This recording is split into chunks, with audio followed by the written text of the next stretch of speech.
বেশিরভাগ ক্ষেত্রে glaucoma asymptomatic.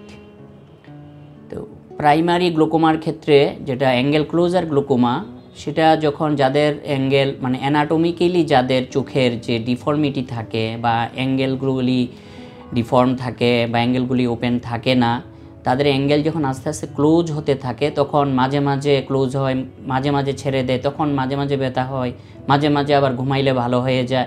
Early স্টেজটা এরকম থাকে। যখন একদমই অ্যাঙ্গেল ক্লোজ হয়ে যায় তখন প্রচুর পরিমাণে পেইন হতে পারে, চোখের প্রেশার তখন অনেক বেড়ে যায়। আর ওপেন অ্যাঙ্গেল গ্লোকোমার ক্ষেত্রে এটা মোটামুটি অ্যাসিমটোমেটিক। এন্ড স্টেজে একদম যখন দৃষ্টির পরিসীমা মোটামুটি 90% কমে যায়, তখন প্রেশার বাড়তে পারে, তখন আমাদের রোগীরা পেইন নিয়ে আসে।